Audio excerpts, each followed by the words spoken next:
Hey, just popping out here today to give you a little bit of hope. I'm coming today to talk to you about my clematis.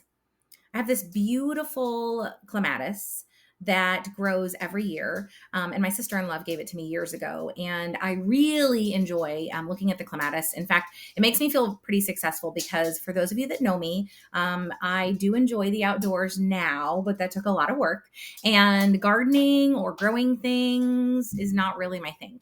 And so I think that my sister-in-law must have known that when she gave it to me because it is the one thing that I've kept alive. That and my orchid that stays down here. Although sometimes I think it's dead because it's not producing flowers. I think dormancy is important, right? And so I would say to us, right, dormancy is important. What does rest look like in our lives? Okay, so we can learn from our plants. But my clematis is just outside of our front door. And every year at the end of the season, I chop it off because that's what I was told that I was supposed to do. So I chop it off every year and it lays dormant and it rests for an entire season.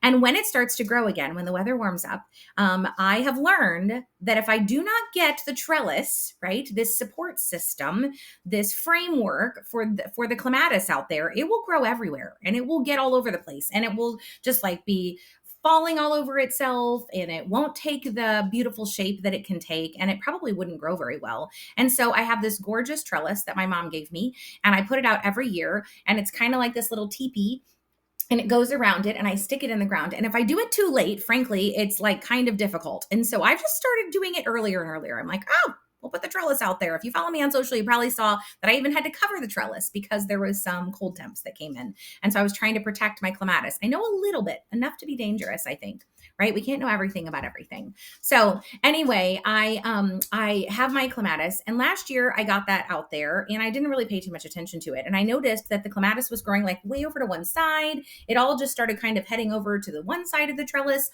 And this was also the side where there's another bush standing next to it. And then it started climbing into the bush. And I was like, I don't think this is what it's supposed to be doing. And it hadn't done that before. And I think it's just because I've done such a great job over the years that it's just like growing a lot. That's probably not true, but I've done enough apparently.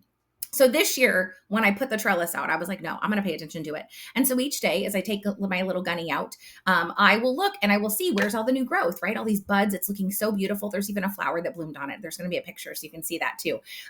But it has these little new shoots that are taking off. And so I just keep directing the shoots back to different places on the framework, right? And on this trellis that it has so that it can continue to kind of grow and fill in around that, but it's so that it can have the support that it needs. And it got me thinking, where in our lives do we set out to do really incredible things, really beautiful things? Maybe even every year we're like, okay, I'm going to do it again. I'm going to try again. But we forget about the framework. We don't put a trellis around us. We don't get the people around us that we need. In fact, we don't get the thing around us that can help us to grow in the right directions. And then what about like people asking us along the way? Like, hey, like I see you kind of growing out this way a little bit. Like, didn't you want to go this way? Right? Like, where are the people in our lives that are calling out? Like, hey, that doesn't look like I thought you wanted it to look. Is that still right? Right? Again, we don't have to be jerky, but we can encourage each other and ask each other the questions, right? And so when I go out and I redirect that every day, it got me thinking about what I get to do as a coach. But it also just got me thinking about the people in my life that have trusted me with things that they're excited about. And I think, how often do I ask them like, hey, how's that going? And what does that look like? And if you've been doing life with me very long, I ask that, right? I'll say, hey, hold me capable of that. Keep me accountable to that. Ask me how that's going, right? And so I just want to say to you today, if you have an area of your life that is growing and it's a little wonky or it's growing off to one side, or maybe it's clinging on to other things in your life and they're not supporting it because they weren't designed to support it, what would it look like for you to get a trellis or a framework in your life, right? Maybe it's the AIM framework. We talk about that here at Cornerstone, right? To get in alignment, get intentional, and then start moving into momentum, right? Maybe it's that. Maybe you just need a group of other people around you to run with, right? But what would that framework look like for you? And where in your life do you feel like I'm kind of all over the place? And even though there's some pretty flowers growing, it's taking more energy and I don't have the support that I need. And so I would just encourage you, whether that is hopping onto the website and grabbing a Pick My Brain session, maybe looking at some of the events or workshops we have coming up, or considering even having a conversation around coaching.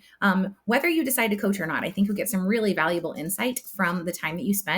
I'm just walking through the form and then spending the time that I give you on that first call. So anyway, I just wanted to reach out today and ask you if there are areas in your life where you need to have a framework, or maybe where you need some people asking you about it. And what would it look like for you to take action on that today? What's one thing you could do? Doesn't have to be coaching with Cornerstone, could be anything. But I would just encourage you to make sure you have people around you that have been where you're going, and to make sure that you have the proper framework around the things that you want to be intentional about. I love doing life with you. Would love to hear about some of the things you're most excited about, and I hope you have a blessed day.